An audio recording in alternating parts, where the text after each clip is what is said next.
Et si la loyauté était finalement plus payante que les probabilités? C'est une histoire assez incroyable qu'on va voir aujourd'hui, celle d'un gain au quintet plus qui montre comment une croyance inébranlable peut, parfois, défier toutes les statistiques.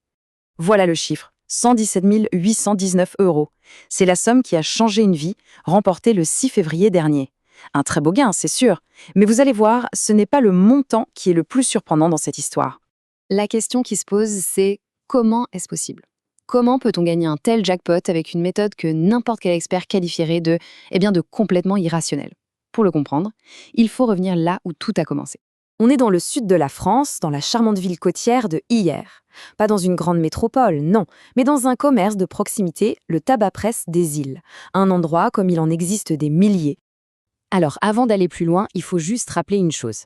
Le quintet plus, c'est très, très difficile à gagner. C'est même connu pour ça. Prédire les 5 premiers chevaux dans l'ordre, les chances sont vraiment infimes. Alors, quel était le secret de la gagnante? On pourrait penser à des algorithmes compliqués, une analyse poussée des courses, mais pas du tout. Sa formule magique, elle venait tout droit du cœur. C'était tout simplement les dates de naissance de sa famille, son mari, ses enfants, son petit-fils. Et le plus fou, c'est qu'elle a joué cette combinaison sans jamais en changer pendant plus de 10 ans. Vous imaginez un peu la patience, la persévérance? 10 ans. Semaine après semaine, elle a validé exactement les mêmes numéros. Malgré tous les tickets perdants accumulés au fil des années, elle n'a jamais lâché. Et le lieu où tout s'est joué, ce fameux tabac-presse des îles, ce n'est pas juste un magasin.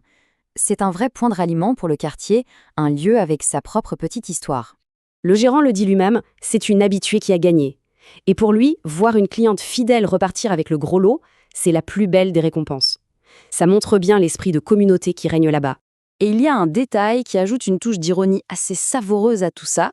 Le propriétaire de ce lieu de chance, figurez-vous, c'est un ancien jockey professionnel.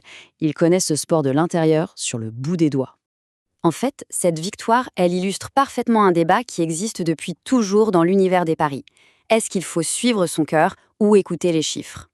D'un côté, on a l'approche rationnelle, celle des experts, les stats, les performances, l'état de la piste, bref, les données pures et dures. Et de l'autre, l'approche de notre gagnante, l'affectif, le personnel. Et cette fois, c'est bien le cœur qui a eu le dernier mot. Le plus incroyable, c'est que d'un point de vue mathématique, en ne jouant que des dates de naissance, donc des numéros entre 1 et 31, elle réduisait statistiquement ses chances. Mais voilà, sa persévérance, sa loyauté absolue à ces numéros, c'est une variable que la science, elle, ne peut pas mesurer. Au-delà de cette histoire vraiment touchante, il y a aussi quelques leçons assez pratiques à en tirer. Alors, que disent les experts? Ils suggèrent que même si jouer avec ces numéros fétiches peut faire partie du plaisir, une approche équilibrée est souvent la meilleure. C'est-à-dire combiner une certaine régularité avec des choix un peu plus informés et surtout, la règle d'or, toujours bien gérer son budget.